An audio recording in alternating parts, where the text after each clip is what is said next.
Well, the exhibition as a whole is called Tibet's Secret Temple, and the meaning of that is the heart of the exhibition is a set of extraordinary 17th century murals that served as a visual encyclopedia of the path to enlightenment for the Dalai Lamas from the end of the 17th century. A kind of introduction to an extraordinary world of how the human body serves as a vehicle for self-transcendence. These extraordinary set of murals preserve the knowledge of meditation and esoteric forms of yoga, and they were kept secret for centuries. Also during the time of the 6th Dalai Lama, they were also considered secret because they were not always in conformity with the prevailing monastic forms of Buddhism. So what we've done in this exhibition is try to bring out, through facsimiles and reproductions of the murals, a kind of introduction to an extraordinary world of how the human body serves as a vehicle for self-transcendence, which is often, as we know, even in the Western tradition, sort of quite opposite from what we think of sometimes as the spiritual path. Religion is often seen as somehow contrary to the worldly life and spirit and flesh, all these kinds of divisions. But in the Tantric Buddhist tradition of Tibet, it was really the body that became the vehicle for experiencing the full expanse of the human spirit. When we think of Vajrayana, or Tantric Buddhism in Tibet, they always describe it as having outer, inner, and secret levels of understanding. It's also there implicit within the architecture of the Wellcome temple itself. So the murals are representing, you could say, the secret level, the secret understanding of the most esoteric Tibetan Buddhist teachings. But in order to be able to encounter them, in order to be able to experience them, you really have to go through the outer and inner levels first. So essentially the exhibition is using that model by introducing us first, as we are in this room, to the architectural and geographical context of the Wellcome, being on a lake, behind a palace in Tibet, surrounded by mountains. But without really having that understanding, we can't really relate to what these murals are trying to show us. And the same way, the rooms, as we progress through, as it were, a kind of initiatic journey into the reproductions of the murals, are leading us into inner levels of understanding. For example, we have so many misconceptions in the West about what Tantra is. So we have the largest room in the exhibition devoted to Tantric Buddhist art as a way of really bringing a greater understanding to what really the visionary development that was reflected in the efflorescence of Tantric Buddhist art, Vajrayana as we call it, the diamond method, a more direct way to enlightenment that was not about asceticism and renouncing the world, but about integrating all experience onto the spiritual path. Because of the esoteric nature of the murals and of the temple itself, which we see in a sense before us here as this great mandala, even to experience the murals in their original context, you had to go across the waters in a small yak skin coracle to get across to a little island in a lake behind the Dalai Lama's Potala Palace in Lhasa. And then you would go up through ascending levels of floors within the temple. And only at the topmost floor that you could reach through a trap door onto an enclosing balcony, you would enter into a room, one half of which were surrounded by murals, and the other half was a practice space where the Dalai Lama both could meditate and practice these esoteric yogas. And in that sense, what we see before us on the top floor is that recreation in this model of that kind of space. And so this was an architecture, if you will, not just representing a practical space of seclusion and sanctuary for the Dalai Lamas, but it was also very much a symbolic architectural space, representing the ascending levels from matter to spirit to light, which was literally what the murals are showing. It was also a centering device. So what we see here in this mandala form is a kind of microcosm of the universe itself.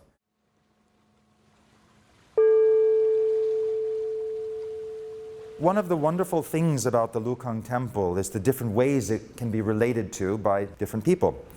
And it's something we also tried to reflect in the exhibition itself. So when we talk about these outer, inner, secret levels, what we see here is a very graphic representation of how this is reflected within the architecture of the Wellcome temple itself. So on the ground floor is where you'll still see many, many pilgrims coming today to make offerings to these serpent spirits, because particularly as farmers in Tibet, it's very important that they have a very harmonious relationship with the cycles of nature.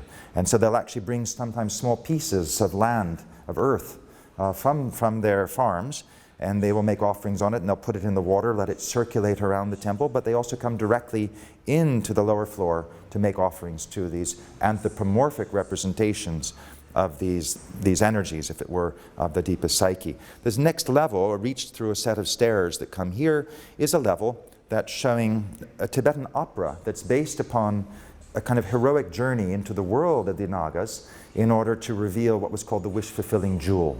So here we have, first this very kind of primary animistic level. The second level is a kind of mythopoetic drama about the journey, as it were, into the unconscious mind to bring up the treasure of knowledge in the form of a wish-fulfilling jewel. And then only when we go up to the stairs on the back side, come onto the surrounding balcony, and we enter into what was the private meditation chamber for the 6th Dalai Lama around 1700, do we come into the set of murals, which is introducing a whole nother level of experience. And these were basically techniques, forms of meditation and yoga in order to enter into the autonomous nervous system, the things that actually are happening by themselves, but to bring conscious awareness into the depth of the psyche, and through that to bring about a transformed experience of nature and reality itself. And at the heart of that room was a 1,000-arm image of the Bodhisattva of universal compassion, because it's at the heart of this tradition is that if you start practicing these tantric yogas without the motivation and orientation of compassion and undertaking it for the benefit of all beings, then it can lead to certain forms of psychic inflation, psychological disorientation, and not helpful. It's also interesting when we look at the architectural design, when we see this kind of protuberance on the top floor and this set of windows on this side. This is facing south. So although we have the murals over here on 3 walls, it was this section on the top floor of the Wellcome temple that was actually the meditation chamber for the Dalai Lamas. And there's still the original firebox. It was the meditation box that was used by the Dalai Lamas in order to generate the inner heat, to generate the kind of clear light experiences that were, in a sense, induced through the practice of these physical yogas. And in front of that was an entire space where he could actually engage in the physical yogas that we'll see are illustrated on the walls of the temple. And particularly when we get to the visionary forms of yoga that are also represented in the murals, the light coming in through this lattice work is reflected, even what we see depicted in the murals as this kind of visionary displays on a lattice work, which is induced through these practices. The word Lukang literally means the temple of the serpent spirits.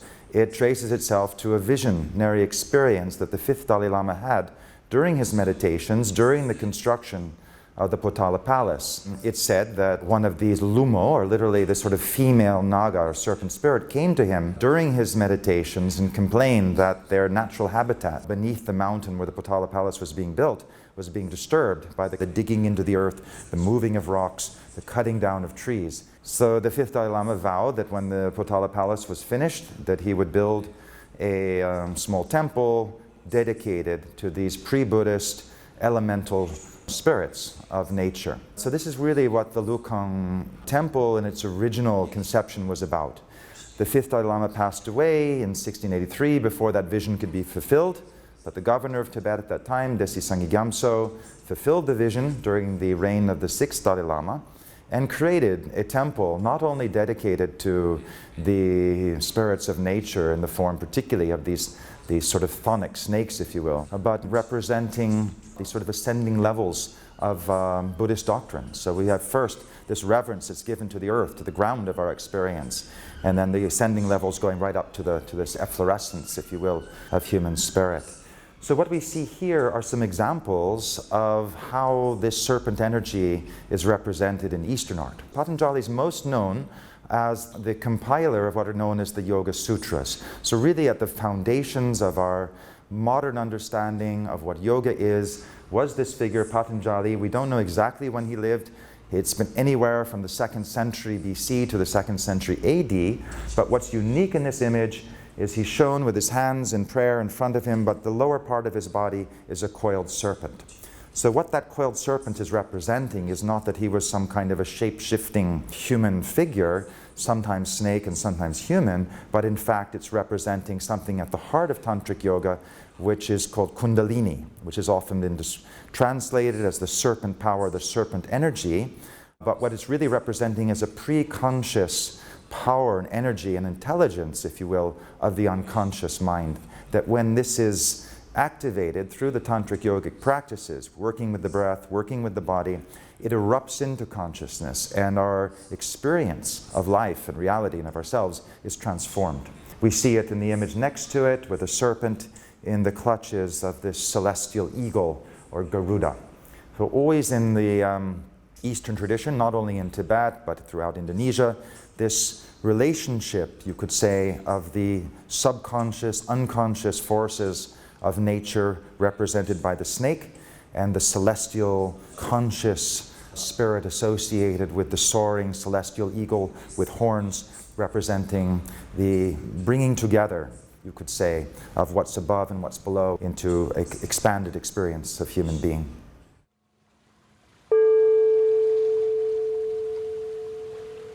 At a more esoteric level, these same spirits of nature, of the landscape, were understood to be energies also within our own subconscious minds.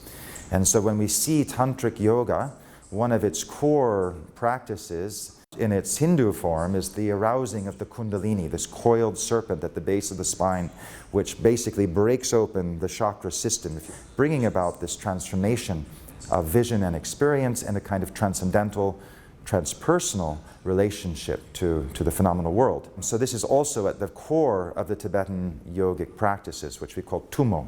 Tummo was or this fierce heat, as it's called. It's about using the body in particular ways, working with the breath to arouse this energy within, which is a direct translation from the Sanskrit Chandali, this kind of inner fire, which is directly connected to this serpent power of Kundalini.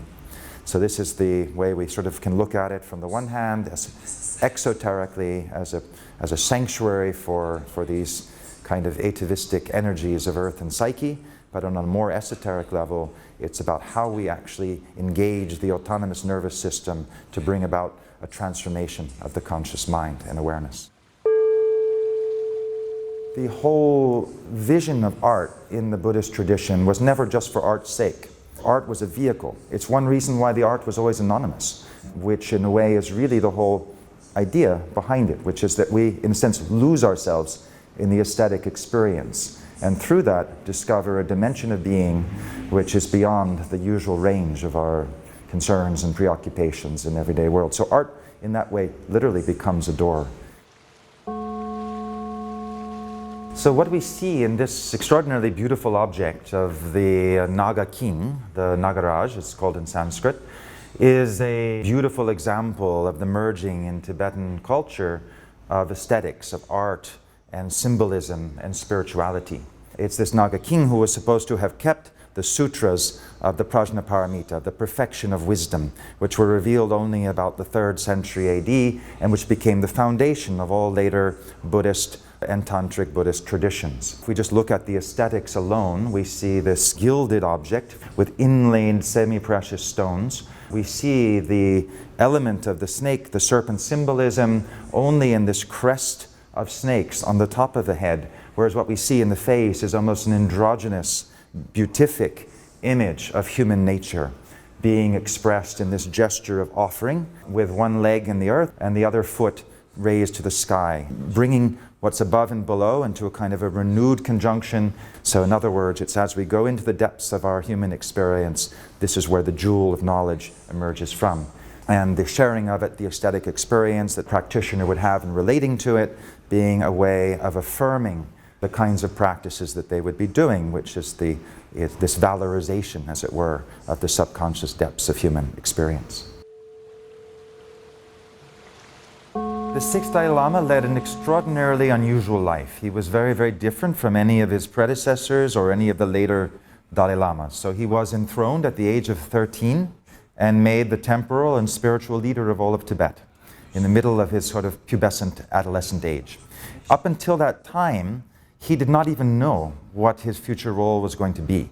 So what happened in the building of the Potala Palace in 1683, the fifth Dalai Lama died before the palace was completed, and so the governor of Tibet at that time, Desi Sangye Gyamtso, had to actually hide the death of the fifth Dalai Lama because he felt that the whole construction process might just suddenly be brought to an end.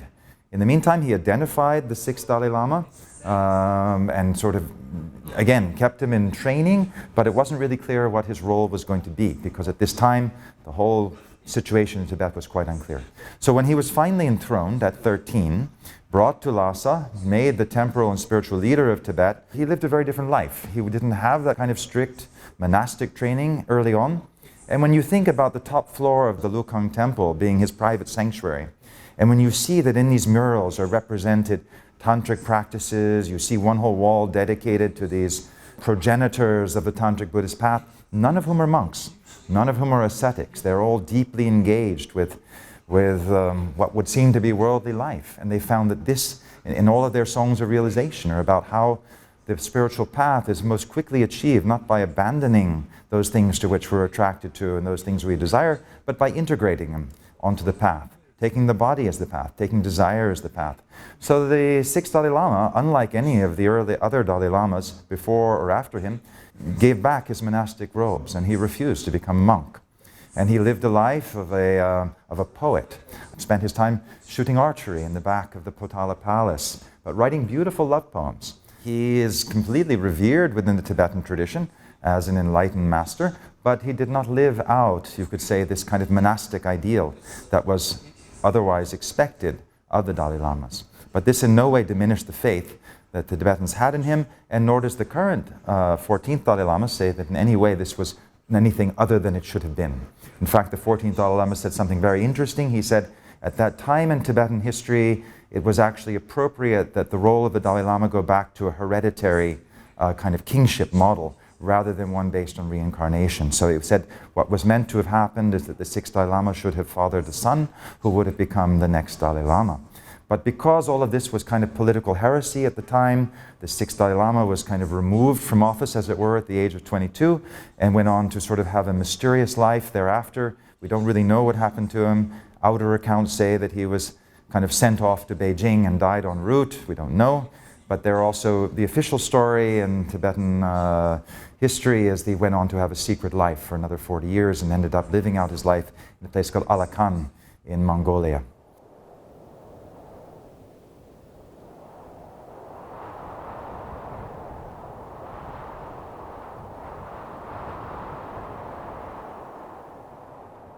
This is a contemporary painting by probably the most renowned contemporary artists in Lhasa today. So we included it in the exhibition simply to try to show that this is a living tradition and that the ways in which these traditions are represented is going through its own kind of transformation. So we see departures from traditional Tibetan art just in the way that the Wellcome temple here is represented is not particularly symmetrical. We see different ways in which these kind of visionary experiences that you see here represented in these abstract geometrical forms are different from what we see in the Wellcome murals themselves. At the top we see this particular form of the primordial Buddha represented in union with the consort, representing the merging of skillful means and wisdom. And we think about the murals, all of the illustrations are from a particular text that was discovered by his direct ancestor 200 years earlier in Bhutan, named Rigsen Pema Lingpa. And so why do we see these murals, for example, in the topmost floor of the Wellcome? And the direct reason for that is although they were illustrating and depicting the most highest levels of Tibetan Buddhist yoga and meditation, they were also the direct revelation of his direct ancestor 200 years before him, who had come from Bhutan and revealed a treasure text, as it was called, that was then later transmitted to the master of the fifth Dalai Lama and to the sixth Dalai Lama, and sort of kept this as a kind of hidden, almost secret tradition of the Dalai Lamas. Quite different from what we see in Buddhist monasteries based on a life of celibacy and renunciation.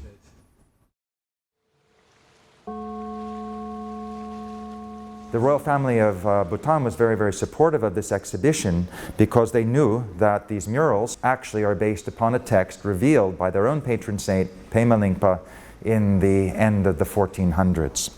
And in this particular image, created by the royal sculptor of Bhutan, we see the living tradition of Himalayan Buddhist art. Not as it was done in Tibet so much in terms of bronze casting, but this is actually unfired clay, painted with mineral pigments and gold. And what we see here also is an extraordinarily humanistically rendered face based upon from one statue from Pema Lingpa's own lifetime, which was called Nyadama, means it looks like me. So when Pema Lingpa apparently saw this image of himself, he said, this looks like me, and therefore it is me. And it became this consecrated statue that is continued to be revered by pilgrims in Bhutan as a way of directly engaging with the teachings and transmission of Pema Lingpa.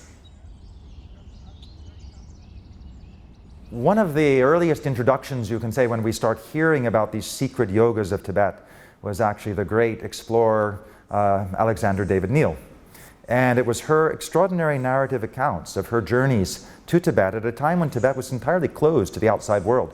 She had to go disguised, sometimes as a male monk, sometimes as a nun, sometimes as having taken on a vow of silence when her Tibetan wasn't completely perfected so that she wouldn't give herself away. So it was her incredible accounts where she talks about ways in which she saw practitioners. So her books like Magic and Mystery in Tibet, The Secret Yogas of Tibet, all of these things were things that ignited the Western imagination in the 1920s and led to an extraordinary interest in these Eastern traditions that seemed to be so different from anything that we had in the West.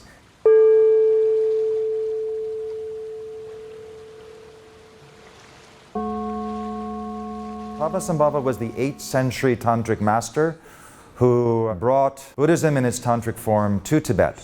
Padmasambhava literally means the lotus born, and he was a tantric master who came from northern India, often seen as the northwest, and he was brought in at a very critical time in Tibet's own history by the king at a time when Buddhism just wasn't working for the people.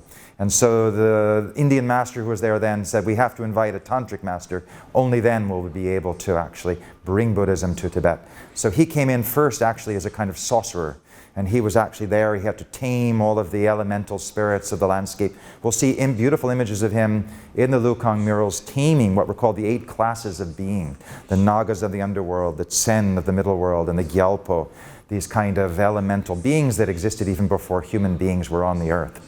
So he was a transformer, he was a conjurer, a sorcerer, at the same time as an incredible philosopher and tantric master. So this is really at the heart of the murals, are representing his teachings. So here we see Padmasambhava in union with his consort, Yeshit Sogyal. He had another consort in India called Mandarava, and many, many others as part of his own life story. So it was about, in a certain sense, serial relationships that were all in themselves illuminating, all of which enlarged and brought to enlightenment to both parties and illumination. So this is a very different modeling, you could say, of relationships, and yet we can still relate to it in everyday life, in our own lives and relationships. So yes, so it's about a joyousness, the whole way he's holding his hand, the way he's holding the mongoose, and what she's holding in her hands. Again, it's just sort of these symbolic hand gestures representing unity, connectivity. It's about bringing and joining everything together, bringing everything onto the path. This is one of the most interesting objects, I think, in the exhibition. It's actually the oldest. It's from the 11th century. And it's a tantric diagram from Western Tibet. It goes back to the early transmission of the tantric tradition to Tibet. So we actually see a very layered set of symbols in this modeling of a kind of intermediate anatomy and physiology in the body, which became essentially a map for meditation and for yogic practice. So what do I mean by these layers? What we see is actually a female figure. We know that because of this boar's head coming out from the top of the head. And this is actually what identifies this as Vajravarahi, the tantric goddess, Dorje Pamo, as she was called in Tibetan, who is the transformed image of the self that the tantric practitioner would envision himself or herself to be.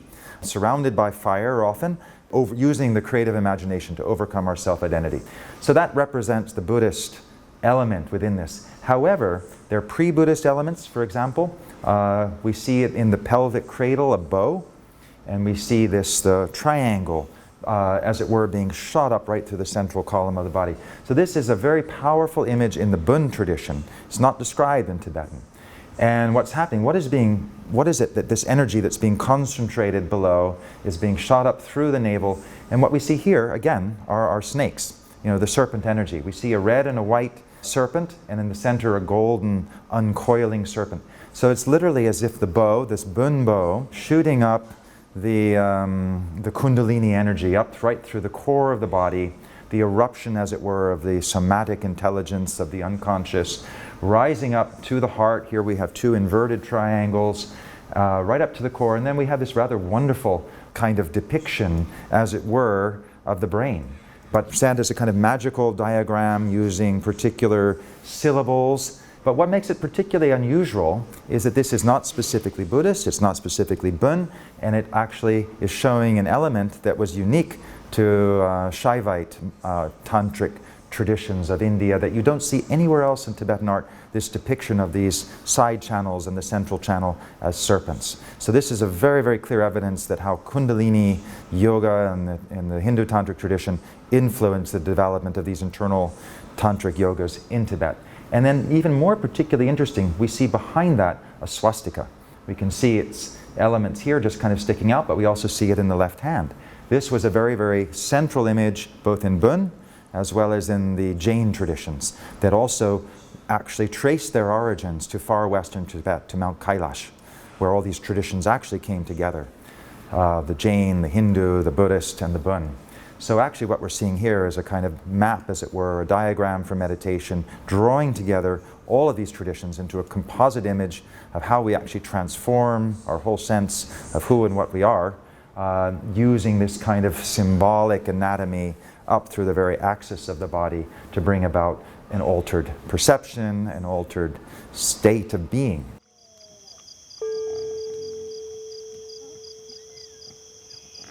So what we see here in this sow, it's actually not a boar's head but a sow's head, a female pig.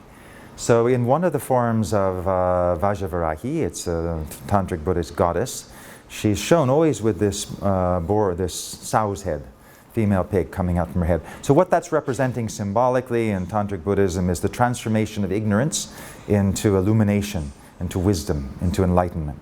Because the pig is generally used as a symbol of ignorance, of unawareness, even though pigs are relatively intelligent animals. In Buddhist symbology, they were associated with the ignorance. So what's interesting in the whole path of tantric Buddhism, you don't reject anything. So even though you've transformed and you've gone beyond that kind of primal ignorance of your own nature, it still remains as a kind of ornament to experience. And so we see that throughout tantric Buddhist art. Even when you've transformed fear of death, you're still garlanded in skulls, and everything is about including everything that is in its aesthetics.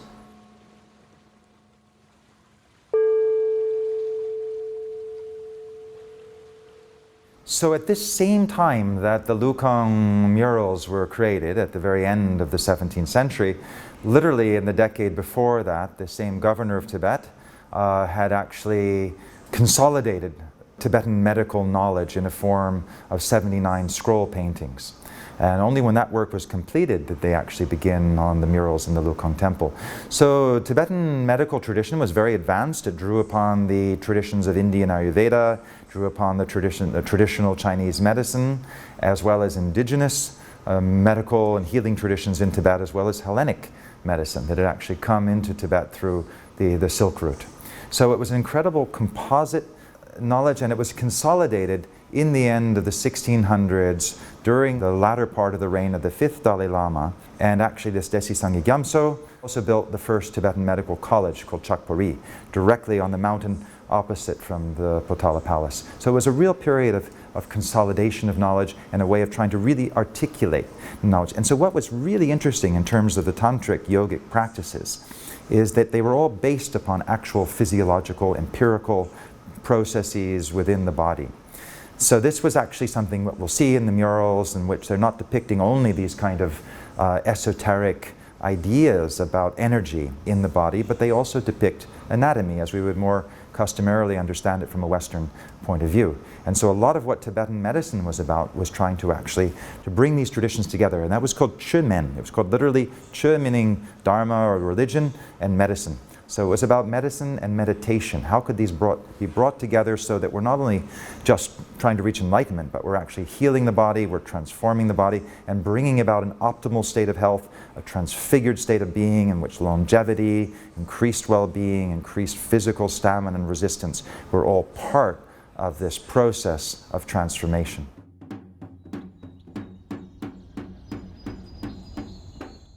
What's wonderful about the Tibetan medical system is it's extraordinarily eclectic because it actually drew consciously from so many different traditions. As I mentioned, it drew from the Chinese, from the Indian, from the Hellenic, but also very deeply from its own indigenous, Bön, shamanic, animistic traditions. So you'll see even in these 79 scroll paintings, very specific paintings to deal with how do we deal with spiritual diseases, provocations from these elemental beings in the landscape. So they're basically included within, you could say, the therapeutic treatments of Tibetan medicine were also shamanistic exorcisms, different ways of relieving the body and the mind of these almost sort of states of possession.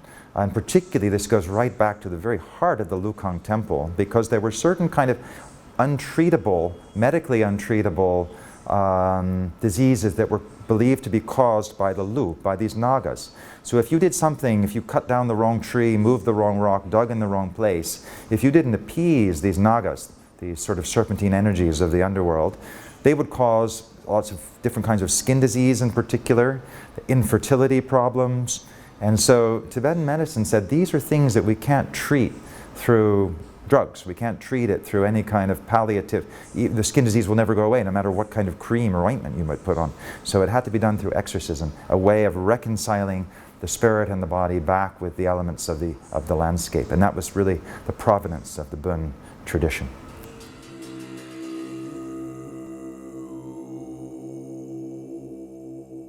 So when we talk today about holistic medicine, we can actually look at Tibetan medicine as perhaps one of the real forerunners of that tradition, in the sense that it was deeply dedicated to healing not only the body, not only the mind, but actually to bringing out the fullest potential of the human spirit. And we see that represented in these 79 paintings that were made during the time of the 6th Dalai Lama and Desisang Gyamtso, but we also see it in images like we see here. We see two dancing skeletons. They're smiling, they're joyous, they're ecstatic. It's somehow deeply engaging because it's paradoxical.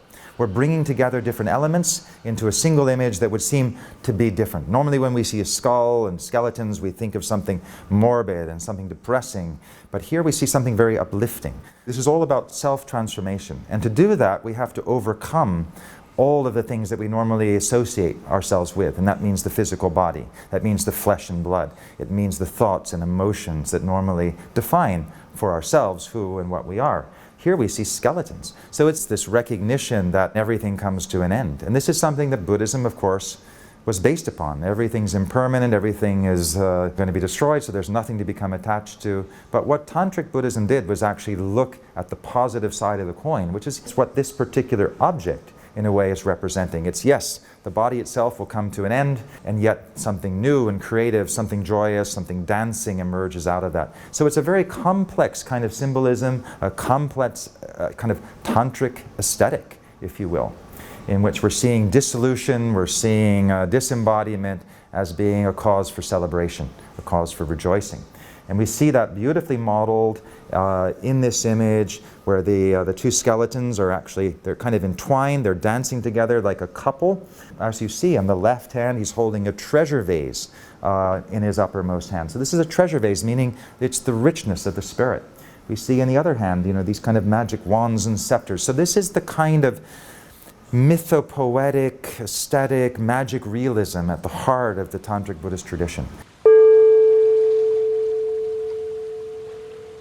Could have been on a small personal shrine, could have been in a monastery temple, but it also was more likely to have been in a household shrine. And it's not a typical image. Where we see this kind of image more likely is actually in the tantric dance ceremonies called cham that were performed in monasteries. It was a way of bringing in the general populace into an engagement with tantric Buddhist philosophy and narrative. And so you would see figures like this dancing as skeletons. We'll see that in one of the other rooms when we have actual film representations of Cham. But this is actually kind of a frozen moment, if you will, in the Cham dance, which is the dance of life and death. It's a dance of impermanence, but also of perpetual creativity. And that's really what tantric medicine, Tibetan medicine, is really all about. It's about recognizing that as a natural process in our body and then extending that as a kind of embodied spirituality, a kind of corporeal spirituality. And we see that, of course, in these tantric diagrams. We see that in the whole aspect of what Tantra represents, but we see it in a way very graphically represented here, whereas it's not just about focusing on what's joyous and beautiful. We have to also recognize that, at the bottom of it all, we're just flesh and blood, and beyond that, we're just bones, and it's all going to come to a kind of brilliant dissolution.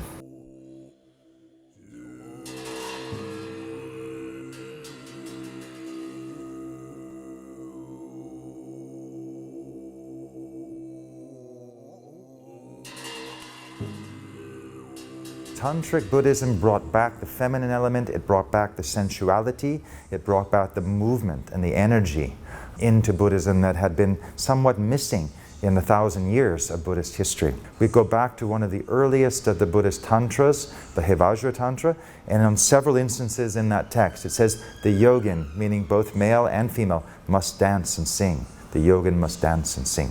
This was really brought out as a key method, as a key path. It wasn't just that you should enjoy yourself. It was a transformation of chanting. It was a transformation of ritual into an embodied form in which the body itself became the vehicle for transformation, whether male or female.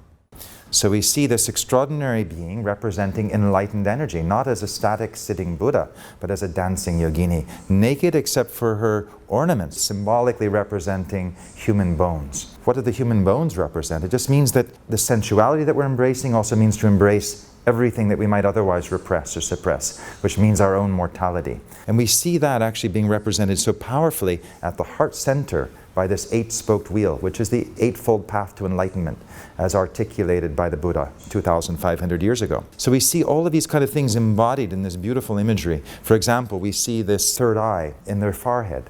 This is also one of these energy centers that's located throughout the axis of the body. It's representing the enlightened wisdom eye that opens through these kind of tantric yogas. So we're no longer confined to this kind of dualistic three-dimensional vision that our eyes are normally constrained to, but actually this kind of opening up into kind of a more universal awareness.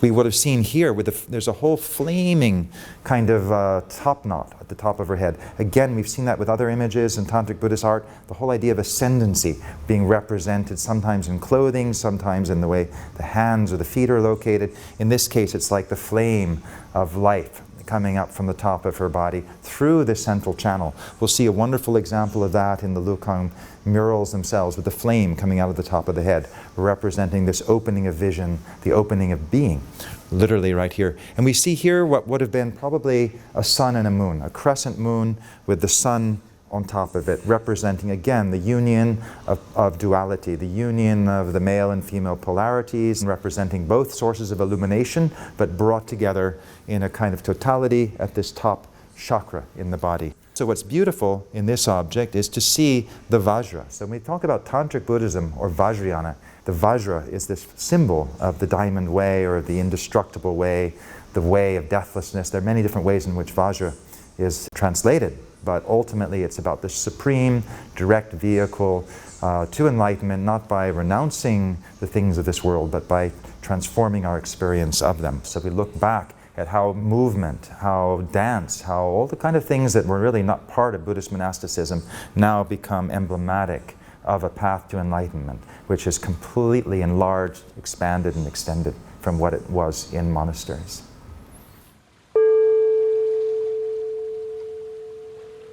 So in Tantra, it's all about complementarity. It's about the union of opposites. And so in the exhibition, we try to represent this very clearly, not just within individual objects, but the relationship between objects. So when we entered this room on Tantra, we were immediately engaged by this dancing female yogini. So what we see in this object here is sort of the male counterpart to that energetic, which was the Mahasiddha Virupa in this beautiful 15th century statue that was created in the Chinese court, actually, in the 15th century, at a time when there was a deep unity between the Tantric Buddhist traditions in Tibet and in China. When we talk about the outer, inner, and secret ways in which Tantric Buddhism was explained, there's a very interesting story about this particular figure, Virupa. So, for example, how do we account for this large belly? Why do we account for what was originally in his right hand, which was a skull cup, a drinking cup, and actually his arm, which I'll talk about later, was originally pointing up towards the sun to stop it from going across the horizon. So in the outer story of Virupa, he was actually traveling and he reached a tavern where he was drinking. And the barmaid came up and said, you know, there's no more drinking when the sun sets, so it's this kind of last call. And he said, he just put up his left arm, and we'll see that in an example in the murals itself, and stopped the sun in its tracks. The sun didn't go down across the horizon. He drank the tavern dry and never became intoxicated, and everyone converted to the Tantric Buddhist path. So this doesn't mean that he was just a kind of chronic alcoholic. What it actually represented on a symbolic inner level was the fact that anything could be integrated. Things that we might consider to be toxic or hazardous or poisonous, all of that can be absorbed and integrated into the Tantric Buddhist way of life. So that's sort of the inner meaning of this story, and the outer meaning, the innermost meaning is that he was pointing to the sun, which meant that he was stopping the flow of energy through his body and pointing to a source of perpetual illumination, which was the sun itself. So it's again how these objects, the aesthetics, represent incredible narratives that are in a way examples in our lives, whether you were a 15th century practitioner or you're a contemporary one. They somehow resonate with us. So the extraordinary aspects of the aesthetics on this particular object are really interesting to look at.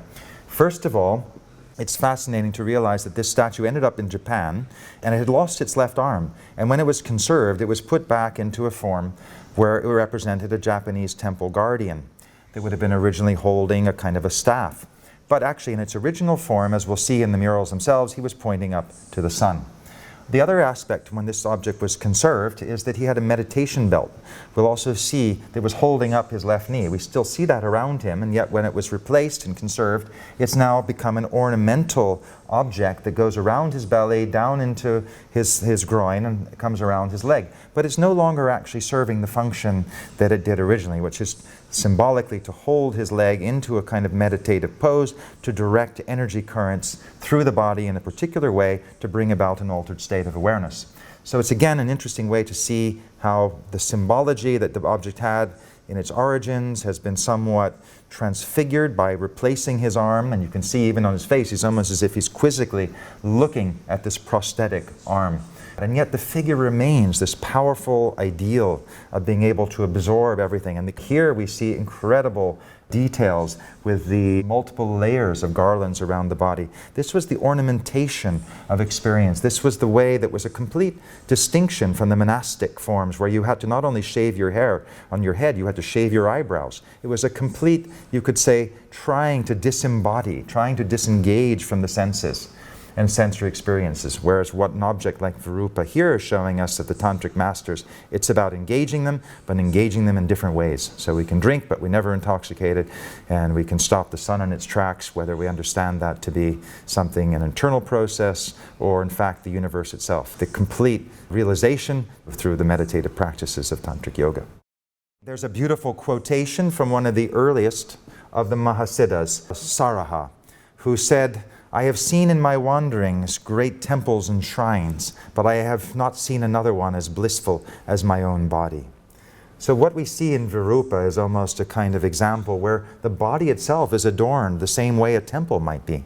So we're seeing a transition from temple to a kind of template for an approach to life, a tantric template, if you will, for a way of being in which the body is not to be denigrated, not to be seen as some kind of impediment to spiritual life, but actually through the richness and the elaboration, the body becomes the temple. And that's certainly at the very heart of the Tantric Buddhist tradition, is to revere the body, respect the body, bring it to its highest state of capacity and purity, and through that to recognize our true potential as human beings. And we see that so powerfully, as we'll see in the next room, with the whole idea of taking human bones and turning them into ornaments, turning them into aprons, making them objects of beauty, those which would in other contexts be objects of horror. So this is really the tantric way. It's about rapture, it's about terror, but ultimately about self-transcendence. It's about not excluding anything from our range of experience, but bringing it all into a renewed and expansive state of being that's fearless, that's compassionate, that's luminous, open, and engaged with life in its deepest possible way.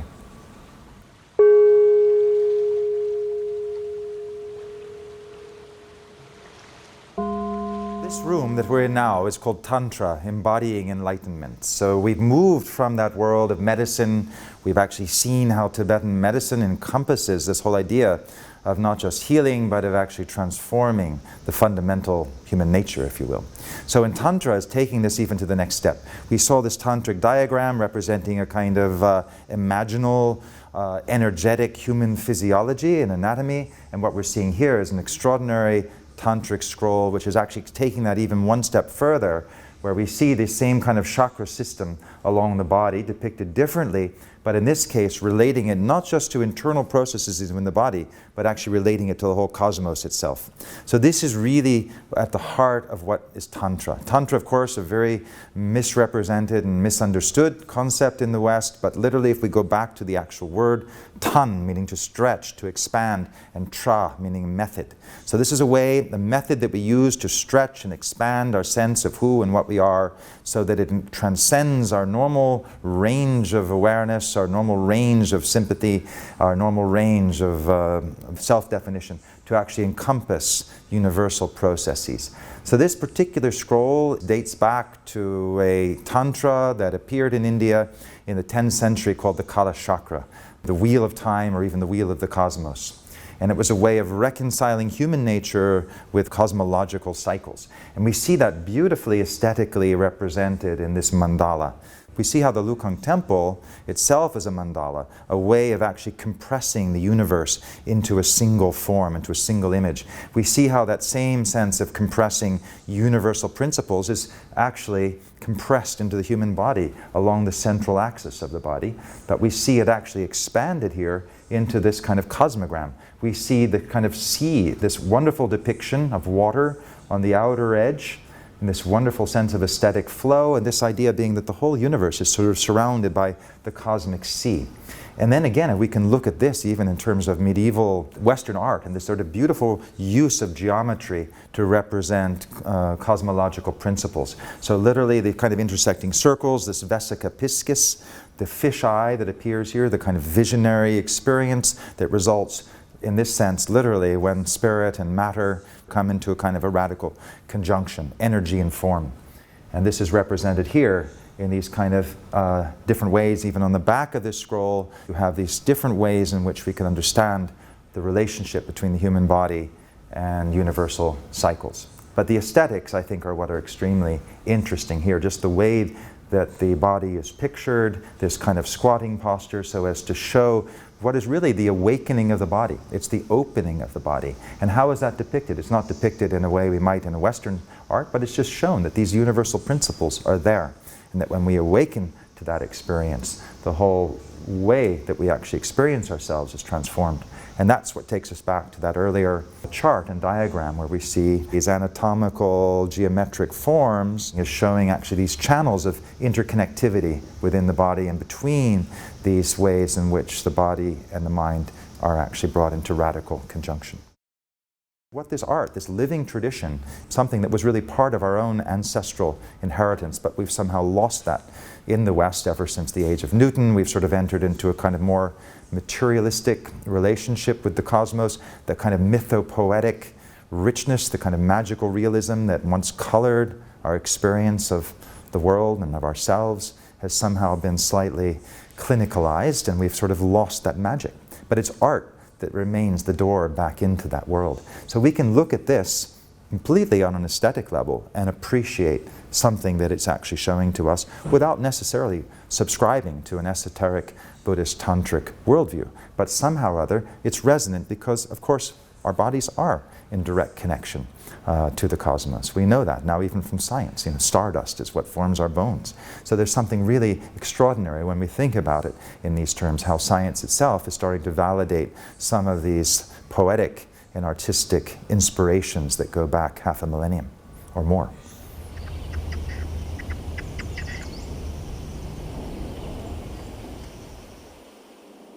Chakrasamvara, the wheel of bliss, is a central figure for all of Tantric Buddhist art. We saw earlier in the other room a historical figure of Padmasambhava, the 8th century Tantric master who came to Tibet. We saw him in union with the Tibetan princess, Yeshit Sogyal. We see the embodiment of a path to realization that does not renounce worldly pleasure, worldly passion, but actually brings it into the path. And we see here almost a divinization of that human act of procreation turned into a creative act of engendering the Buddha within ourselves. So in this literal sense here we see an act of sexuality that's not a worldly passion, it's literally a way of bringing out and bringing to birth our own Buddha nature. So we give birth to ourselves in this tantric kind of ideology that's actually represented symbolically in this image. So Buddha nature was identified in the later Mahayana form of Buddhism as our own intrinsic actual being, beyond our personal sense of identity, beyond the self, which Buddhism recognized to be a process and not anything that was ever in any way self-existent. So we see that depicted in this image particularly as this blue head of a Buddha emerging out from the top of the head of the male figure here. And this is basically the Buddha nature, the awakened nature of wisdom and compassion emerging from within our physical form, out of the head as it were. We see also on either side of that, we see a crescent moon on the one hand and a skull on the other. We see this kind of cosmological symbolism. We also see this image that we're always reminded of in Tantric Buddhism, that even in the midst of this kind of rapture and bliss, there's always a skull to remind us of the impermanence of it. But this is not in some kind of negative way to reflect on everything being impermanent and therefore not worthy of our attention, but it's actually showing that there's this creative cycle of destruction and creativity that's inherent to existence in every form. We look at early Buddhism and we see that the Buddha recognizes this desire, this thirst for existence, that's the thing that keeps us in this wheel of existence from which we never escape. Because as long as we desire something, we are in a state of dissatisfaction, of unfulfillment, because we never actually can attain everything that we desire. So what in Tantric Buddhism it's done is it takes desire as the path, which would seem to be a contradiction. But in fact, what it's doing is taking bliss as the path. It's called Ananda, because bliss is inherently non-dualistic. It's not based on subject and object. When we're in a state of bliss, there's nothing we want. We're already in a state of absolute fulfillment. So the idea was that if we can work with that quality within us, which is our own awakened nature, which is inherently blissful, when we look inward and we find that we actually don't need anything externally in order to engender that state of luminosity, of clarity and bliss that's actually inherent within our own intrinsic Buddha nature. This is an image that tries to bring us to that recognition. So although we're seeing it as a figure in sexual union, it's actually about a state of psychic integration within our own being, bringing together these polarized forces to bring about a state of ecstatic self-transcendence and what is very critical to all of Tantric Buddhism, bliss in union with emptiness. Emptiness being the openness, the lucid expanse of reality and the bliss of that. So it's not something that's dependent on anything external, but actually intrinsic to our own deepest nature.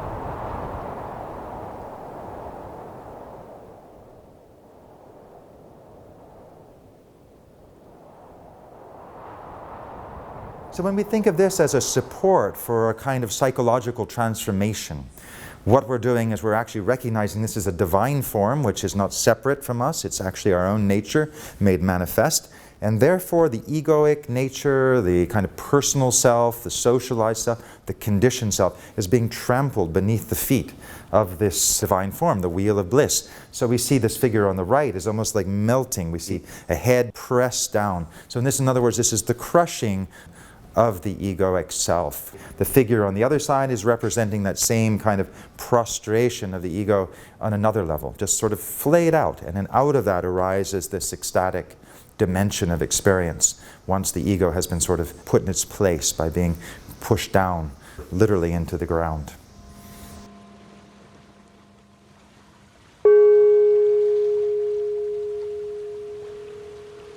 They were, in fact, interactive forms of iconography. So they weren't, as we might think of it in the Western tradition, an icon, something that you would actually use to support a kind of belief system, a faith, to reinforce faith. They were actually to reinforce faith in ourselves. They were to recognize this Buddha nature, the Buddha within us, through which the art was, in a sense, a mirror of.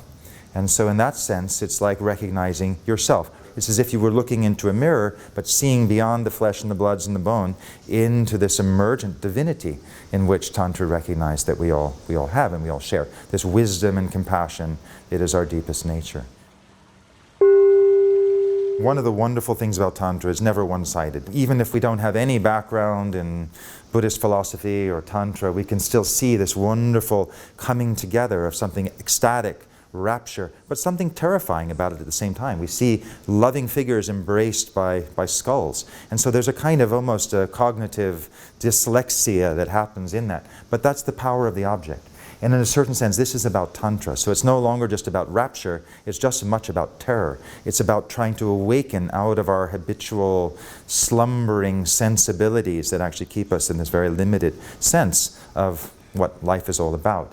And in that sense, it's a wonderful transition into the next stage of the exhibition, which is about encountering and embracing the shadows, embracing the darkness, so as to integrate those aspects of existence that we normally suppress, whether that's love and passion, or whether that's actually the fear and terror of death and annihilation. Carl Jung, the psychologist, once said something very beautiful, which is that enlightenment does not consist of imagining figures of light, but in making the darkness conscious. So in this very graphic and dynamic image of Shinje, the Lord of Death, Yama, we can see how, in the same way that when we saw this kind of rapturous and ecstatic figure of Chakrasamvara, that even in the midst of bliss and sexual union, there was a garland of skulls, a crown of skulls. We see the same kind of paradoxical imagery here. So here we see something that would ordinarily at first sight seem to be about death and impermanence, but with a full erection. So again, there's a symbology to that. It means just in the midst of death, there's also regeneration, there's life, there's a kind of arousal. So all of this is to arouse our minds. It's to arouse our minds to this kind of paradoxical nature of reality that goes beyond the kind of dualistic relationship that we normally have with it. So here we see Yama in full state of arousal with his bull's head surrounded by flames, riding on a prostrate bull that's crushing this egoic self. All the kind of small and diminished ways in which we imagine who and what we are. So this is basically about the encountering of the self-annihilation, but the annihilation only of this sort of lesser egoic self that allows for this expanded state of being based upon insight, based upon luminosity and compassion, in which we engage the world in a far more expansive way. And the beauty and the power of the aesthetics of an object like this, which is not a painting, but actually it's embroidered tanka, so an embroidered scroll painting. And we see the same figure, again, as most of the tantric icons are. They're unclothed, they're naked, representing the nakedness of the mind. We see the same kind of chest ornament that we saw, for example, in the yogini. Often these are described as being, around the upper part of the body and around the lower part of the torso, being made of human bones, and at the center a wheel representing the eightfold path to enlightenment as described by the historical Buddha 2,500 years ago. In this particular image, it's actually a gao, which is an amulet box, but essentially representing the same principle of the heart center. It's bringing our attention to the heart, because when you speak in Tibetan tradition, if you ask Tibetans, where is the mind? It's not here in the head, it's here in the heart. So this heart-mind, which is what we're awakening. The Buddha nature is not in our brain, it's in our entire being. The center of our being is in the heart. So we'll see that in the murals, for example, when we're the kind of visionary forms that are arising are said to arise to vision, but the eyes are directly connected to the heart. So it's literally seeing with the eyes of the heart. And in the same way that the mind that's awakened into its Buddha nature, it's the heart that's awakening, the heart-mind, in a kind of unity that is sometimes alien to the way we think of the mind in the West, particularly in the scientific age, when we associate it so exclusively with the functioning of the brain. So an image like this is a way, again, of just sort of arousing our awareness. It's a way of recognizing our own mortality, but seeing that as an opportunity to embrace a more expansive sense of being that is no longer sort of enthralled to the kinds of anxieties and repressions that are part of everyday life. And we see that powerfully here, represented in the image of Yamantaka. So Yamantaka is the emergence from death. It's the emergence from the fear of death. It's the discovery of what was called in Buddhism, even in its earlier forms, as deathlessness. So deathlessness is the enlightened state of being. It's the recognition that consciousness, in its ultimate form as Buddha nature, transcends birth and death. So it's this kind of icon that we see moving from Yama to Yamantaka, with this efflorescence of arms, this efflorescence of heads, representing this complete awakening to a transcendent state of being, which is no longer kind of dualistically inscribed by cycles of birth and death and rebirth. It's actually the transcendence into what the Buddha called the deathless.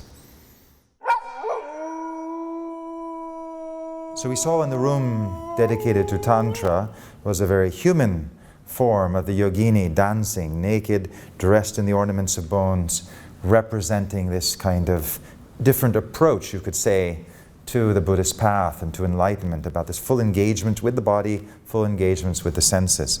So we see that also in this Tibetan scroll painting, even more dynamically, because no longer is it just simply a human form. It's a human form, but with the head of a lion, a snow lion in this case, and holding in its hand what we saw in one of the other figures, a flaying knife, and in the other hand a skull bowl formed from a severed skull brimming with blood, which she's drinking, and she again trampling on the egoic self. So this is this very dynamic way of engaging all of the emotions, all the movements of the mind, and representing it in this extraordinary iconography through which the practitioner of Tantra would imaginatively identify.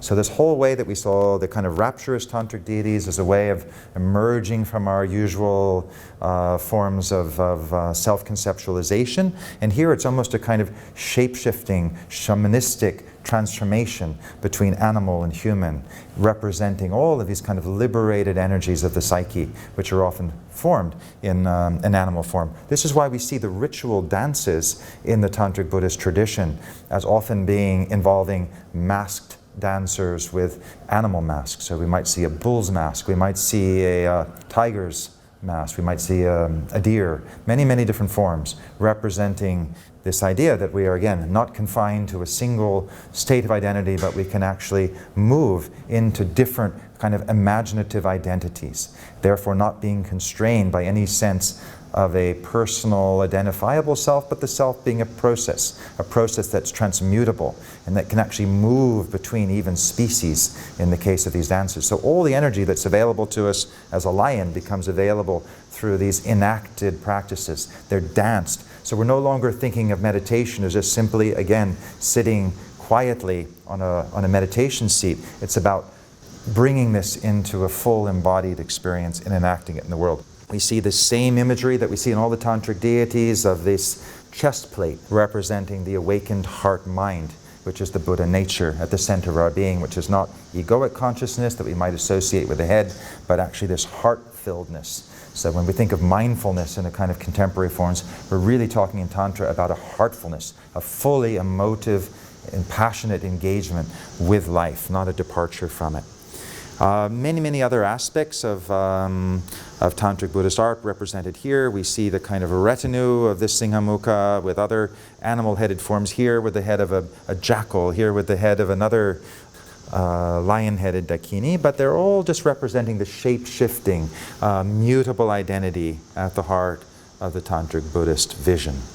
And here, of course, are different Buddhas, different teachers, representing the lineage and transmission through which these kind of practices were brought forth in Tibet and which they continued.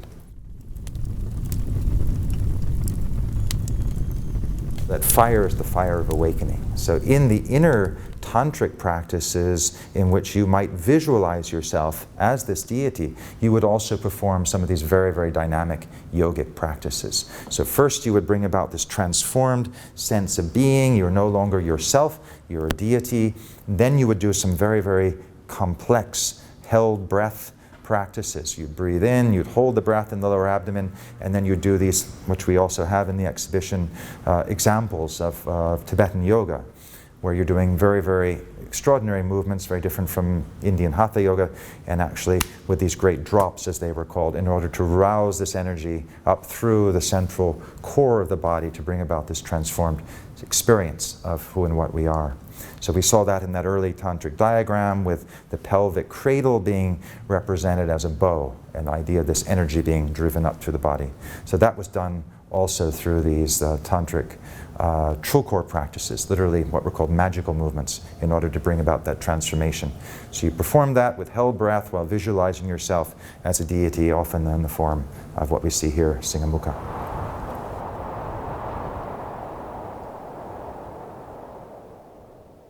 This idea of enacted Buddhist practice, so this idea of shape-shifting, this idea of becoming the other being us. This was performed through mass dance rituals that were a way that monastic communities engaged with a lay population in order to bring these narratives of transformation into the collective psyche of Tibet and Bhutan and other places where these practices were performed. So these kind of masks, for example, that we see here, we see that they have holes, they see that they actually have, in many cases, kind of leather straps. These would be worn by monk dancers in these rituals of transformation. We have the deer, we have the snow lion, we have the bull, and the Garuda representing this kind of celestial hawk representing transformation. So what we see here are sort of mythological creatures like the Garuda and the snow lion, as well as things that would be common in people's experience in those parts of the world, the bull and the deer. And all of this was about transformation. So when we think about this exhibition as being in some ways a celebration of the non-monastic tradition of Tibetan Buddhism, we have a figure of Milarepa, one of the most celebrated of all of Tibetan Buddhist yogic practitioners. He had this beautiful set of 100,000 songs in which he celebrated his mountain hermitages. He said, "Let others go to the monasteries to light butter lamps. I will stay here in my mountain cave and light the butter lamp in my heart." And this actually representation of his right hand up to his ear was actually a symbol of the idea of expressing his enlightened sensibilities through song and imparting that to others in that form. So we see him, as he talked about it, he said, "Let others go to their temples filled with idols and shrines. I'll be here in my temple filled with alpine flowers and running streams." So with this whole celebration of the Tibetan environment and the power of the mountains. So that's the kind of songs that Milarepa here sang. And we see this wonderful depiction of a shrine created as a mountain. You see actually dancing leopards and snow lions, and it's a wonderful evocation of the natural environment of Tibet within a shrine box with Milarepa at its center. And this was, of course, the iconic mountain Kailash, or Kang Rinpoche as it was called in Tibetan. This represented for Tibetans, both whether they were Bön or Buddhist, as well as for Hindus, as well as for Jains, it was the center of the earth. And this is a mountain in western Tibet where Milarepa spent lots of time in his cave. So that's again represented here in a contemporary photograph of this iconic mountain that for Tibetans was the center of the earth. It was a place in which a lot of these traditions actually cross-fertilized. It was a place where Hindu Shaivite yogis came from India. For Bön, it was also their sacred mountain before it was a Buddhist mountain. And one of the great things about Milarepa, he was particularly associated with the practice of the 6 yogas, as they were called, what we've called in this exhibition the yogas of fire and light, because his main practice through which he achieved enlightenment was called the yoga of inner fire, of Tummo. And this is the quintessential tantric yoga. It's the Kundalini, it's the Chandali in Sanskrit. It's about arousing this internal energy that burns through all of the kind of obscuring mental concepts that prevent us from engaging the fullness of our being. So we see that even represented in the wall behind of this yogi with the long dreadlocks from eastern Tibet pressing on what were called the wind gates in the groin in order to bring these energies up through the central core of the body. So what we're seeing with Milarepa, we're seeing with contemporary practitioners following in his tradition, was the engagement with these tantric diagrams representing a transformed experience of human embodiment. We've come from the room before, which was showing us the way these practices are engaged through sacred dance, the way they're engaged through these secret physical yogic practices, which are shown here in film form, ways in which we dynamically engage the body through very forceful techniques. And what we have in this room were the 6 yogas, where once that's done and you've opened up these channels, these currents of energy in the body, you begin to work with them internally. So that started with what were called the 6 yogas. And that started out with Tumo, the yoga of inner heat. That was supported and sometimes by the sexual yogas in which that heat and that energy could be increased. That led to the fire becoming light, the clear light, the luminosity of the heart-mind. You worked with that in states of sleep. There were techniques for gaining conscious awareness during the dream state, what we would now call lucid dreaming, and being able to change the narrative scripts of the subconscious mind during the dream state and be able to use that as a basis for practice. The other 2 remaining of the 6 yogas was the transference of consciousness out of the body at the time of death, and also a way of working with the mind meditatively and yogically during a period called the bardo, after the death of the body, in which the mind, disembodied state, would go through a 49-day transit before it was born and brought back into another body. So these were dynamic forms of yoga that could be done at any stage of waking, dreaming, sleeping, and dying. And dying. Yep. It was basically the full spectrum of life and death became the arena for Tantric Buddhist practice. So it wasn't anything, there was no exclusions. Every moment of life became an opportunity for engaging with the fullness of our being. Whether we were sleeping, dreaming, waking, dying, everything became an opportunity to bring about that illumination of the subconscious mind.